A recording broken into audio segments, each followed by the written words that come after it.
First Class Productions. Previously on GFrom Reviews. The big question is, should you get this game? There's only one problem. There's a remastered version. No! And now on GFrom Reviews. This game is diarrhea coming out of my dick. This game... No! No! We already talked about this. You're not the AVGN. Stop stealing its lines and get rid of that stupid shirt. You look weird without the beard. Oh man, you know how long it takes to grow the beard back, right? Then stop shaving. Thanks, I didn't think of that. I'll stop shaving right now. When it was announced that a remastered version of the AVGN games would come out in 2020, I was taken by surprise. But then again, it feels like everything is being remastered these days, so why not a couple of modern old school platformers that weren't even 10 years old? I bought the Angry Video Game Nerd 1 and 2 Deluxe almost instantly because I was such a fan of the games and wanted to play them on my Switch. It's also available on PC, PS4 and Xbox One. Is this package worth the money, and should you buy it if you already played the originals? Join me as I answer all of these questions and some more.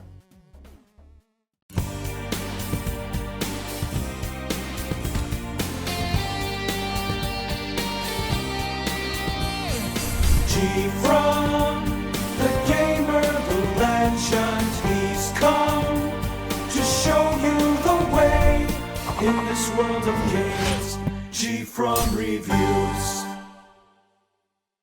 Let's start with the options. You can choose different languages. Wow, I've always wanted the nerd to shout at me in German. Das Spiel ist scheiße! Dieses Spiel fickt dich hart als das Leben! Rudi, beruhig dich. There's a photosensitive mode and you can also disable screen shake. I love that they added autofire. I haven't put that to use, but it's a handy feature. Also great is that you can have multiple save files. As you can see, I've played it quite a few times. Every difficulty setting is unlocked from the beginning. Normal is easier than it used to be though. They replaced many of the death blocks with spike balls that aren't one-hit kills. Plus we get unlimited lives. Fucking finally! Right from the get-go we can play either of the games, but there's one secret game that needs to be unlocked by beating both of them.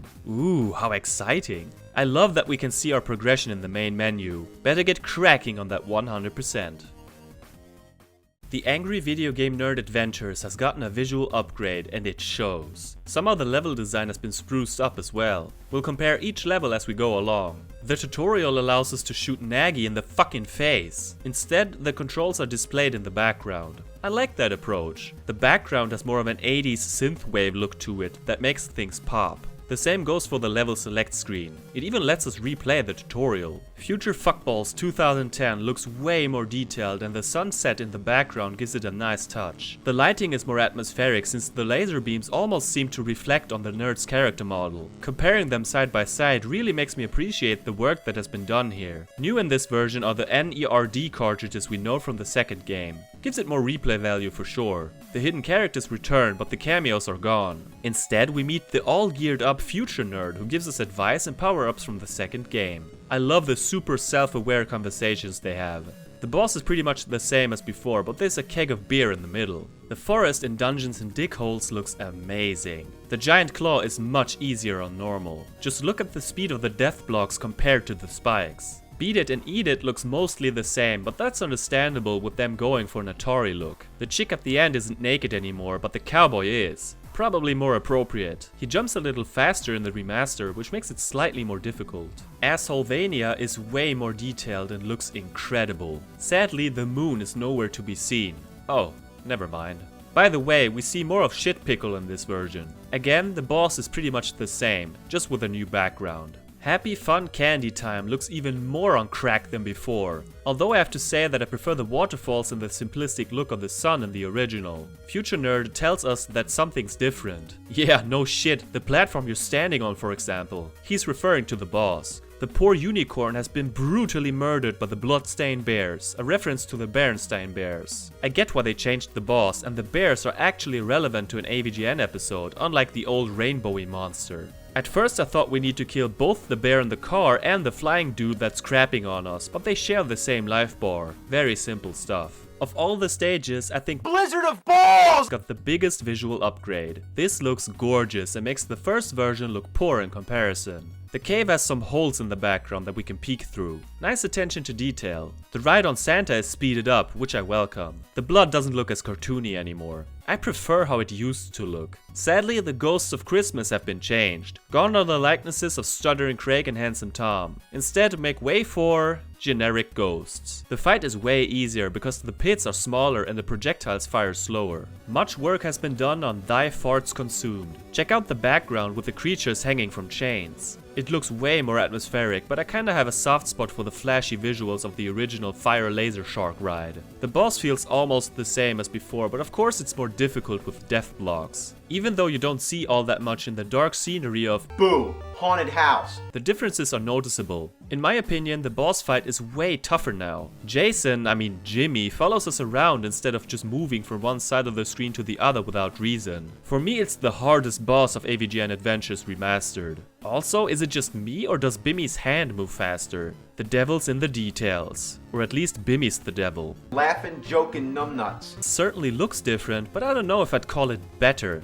I like both. Fred Fox has been updated from a random dude to a sprite resembling Gilbert Gottfried from the Life of the Black Tiger episode. Rest in peace. Remember how I couldn't beat Fred Fox for 9 years and finally did it for my review? Well, this is nothing like it. Sure, it's challenging, but it doesn't even compare. First off, there are 2 kegs and 2 bottles to refill our energy. Second, we can actually shoot at the turds, which makes it way less painful. Plus, without the fear of getting a game over, it's not as tense. I don't need that kind of stress in my life. It only took me a couple of tries to pummel the shit out of him. In total, I died 92 times as opposed to the 172 times in the original. But to be fair, I played just a couple of days later for these recordings, so I was fresh. Overall, I prefer this version, mainly because the controls feel less stiff and it's more accessible. When I first played it, I didn't notice all the differences, but comparing them side by side really gave me a whole new appreciation for it. Did the sequel get the same treatment? The Angry Video Game Nerd 2 ASSimilation already looked better than the first game, but this version enhanced the visuals even more. It's apparent from the very first screen. Look, there's the guitar guy behind the couch. Our buddy is in his natural habitat. They changed the dialogue a bit and poor Mike gets even more verbal abuse. The story has been changed up a bit to make it connect better to the first title. The nostalgia critic is replaced by Fred Fox and the sex force is now called the Fox Capacitor. He's just as wimpy as the critic. To answer the question from earlier, the sequel kinda did get the same treatment. The skyscrapers in the board game stages actually resemble domino stones more clearly. Other than that, it's the same deal. In Nerd Gaiden, the changes are way more obvious. Not only do the signs look more detailed, but there's a fucking monster battle in all 3 acts. It's a Godzilla lookalike fighting against a different beast in each stage. First Mothra, then King Ghidorah, and finally Mechagodzilla. This is heaven for kaiju nerds. While I like what they did with the signs, I think I prefer the way they lit up in the original. Had more of a neon flare to it. Also, Hangdong 97 is now called Nerds vs Ninjas. Monster Madness has more details in the background, but you probably won't notice. With the color button, it does look sharper. The Browntown background got another layer of depth behind the stone bricks, making it less two-dimensional. The crocodile level isn't as dark, which makes it less frustrating to play. Again, I can't help but feel that I prefer the brighter look of the boss battle in the original. Area 52 probably has been reworked the most. That's because all ties to the AVGN movie have been cut. The alien looks more like E.T. now. I kinda liked the green alien. The background also has more details and we can see the desert through the window more clearly. It retains the same feel while rounding out the scenery with a few additions.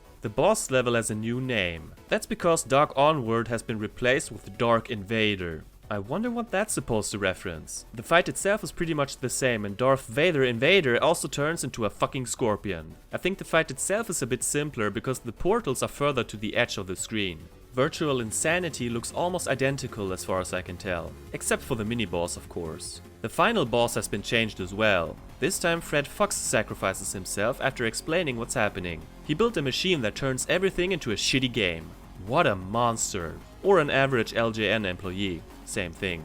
Death Morphix has been replaced by this, the Fuckotron 9000. That is seriously disturbing. I didn't have nearly as much trouble with this thing. I don't know why exactly. It doesn't shoot mini Morphixes at us, but instead random enemies from both games. They tend to be easier than the old enemies. Mostly. I beat him on the second try. I'm okay with that. The original was a bit too exhausting for my taste. So yeah, there are some enhancements in AVGN II, but they feel minor compared to the first title. At least when it comes to the look of the game. Whether you prefer the Critic or Fred Fox as your nemesis is up to you. I like both, but the late 2000s internet nerd in me likes to face off against the Critic. Both versions play similarly, so I don't think you need to try this if you own the original version.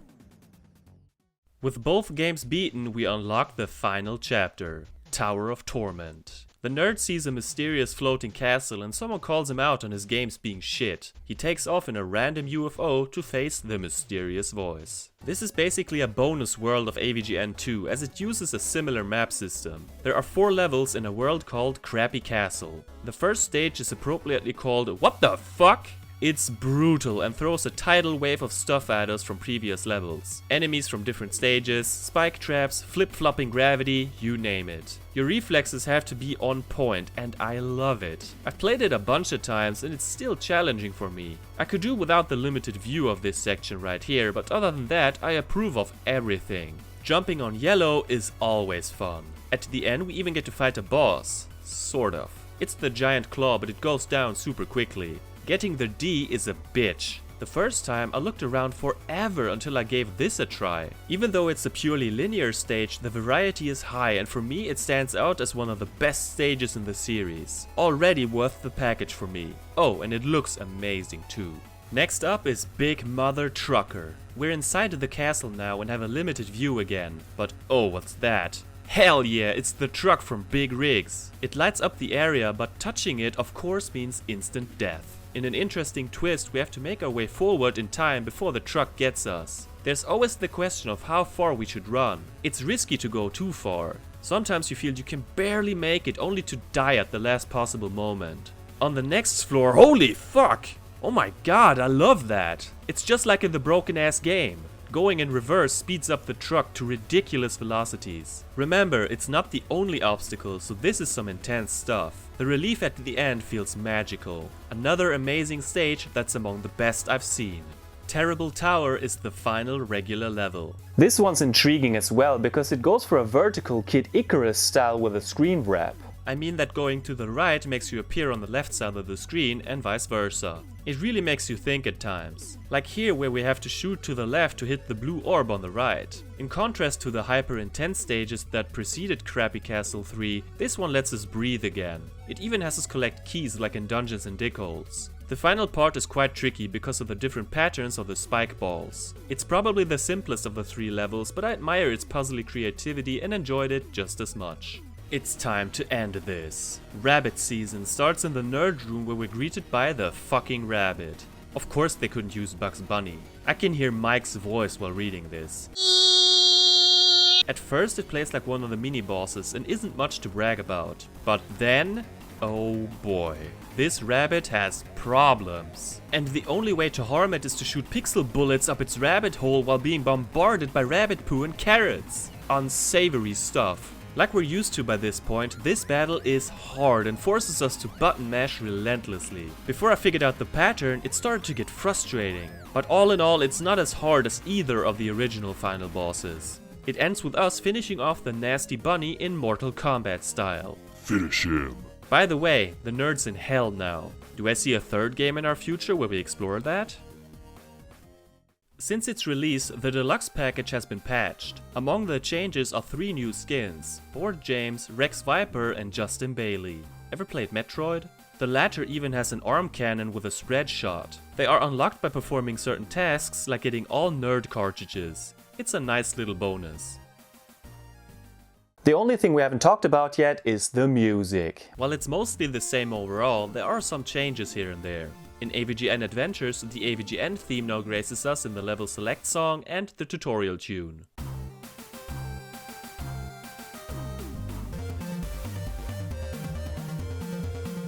I like both versions, but it makes more sense to include the iconic melody. Whereas the original has music playing on the pause screen like in Battletoads, it's absent here. In ASSimilation, the mini-boss theme has been remixed. The Critic theme was more energetic, but I think the new version sounds better.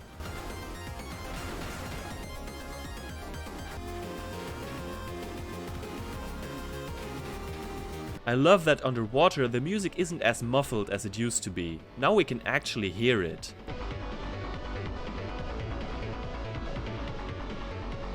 The true star of this package is the music in Tower of Torment. I mean, Jesus Christ, Sam Beddoes knocked it out of the park. Sure, the 3 levels share the same melody, but they all sound very different from one another. But I'm getting ahead of myself. Here are my top 3 songs from Tower of Torment.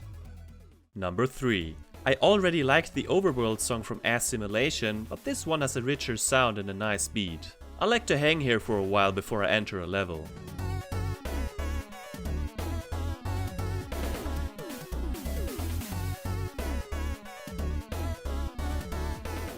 Number 2. The level itself is some hardcore shit, but with this music the intensity goes through the roof. I can't sit still with these fast drums banging through my speakers. Insanely good.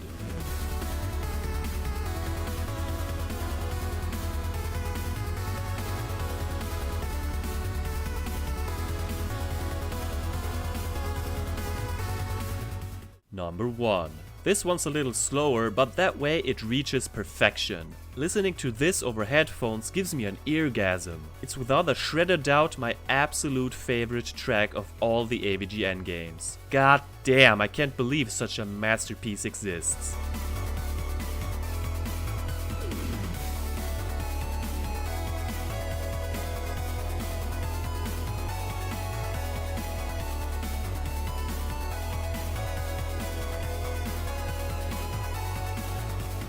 Let's wrap this trilogy of AVGN videos up. The Angry Video Game Nerd 1 and 2 Deluxe is an excellent package that's easily worth its price. The first game looks way better than before and plays nicer too. The new additions like cartridges and items from the sequel make it an all-around more enjoyable experience. Sure, there aren't as many obvious enhancements in the second game, but that's honestly not why I bought it. Even though I played the originals a lot, I had just as much fun with this collection, maybe even more. As somebody who only owned the games on PC, I'm so glad to finally play them on my Switch. The final chapter is an outstanding addition that fans will get a kick out of. Fact is that I enjoy most of the levels in this series. The games are visually pleasing and the music is way better than it has any right to be. I'd go as far as saying that the soundtrack is the best part. The games remain fun and I'm definitely going to play them over and over again. If you already own the originals, then this is nice to have but not a must buy, I'd say. For people who haven't played them yet, this is where you should start. With many difficulty settings to choose from and every level included, it's the ultimate AVGN collection.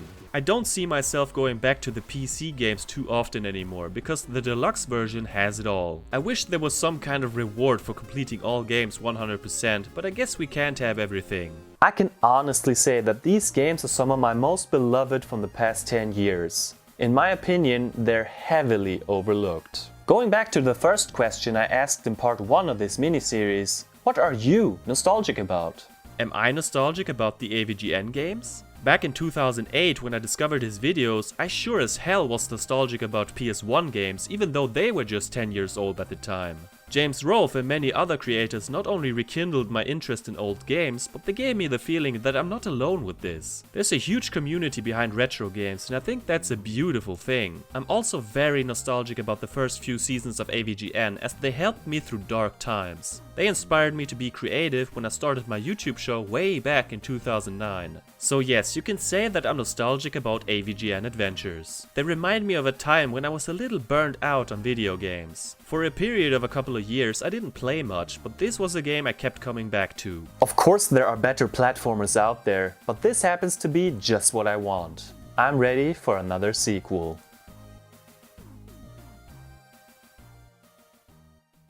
Hey everyone, this is GFrom. Thank you so much for watching my 3-part miniseries about the AVGN games. I had so much fun making these, along with the ASSimilation music video. Feel free to rate, comment and subscribe. I'll see you later. Have a nice day.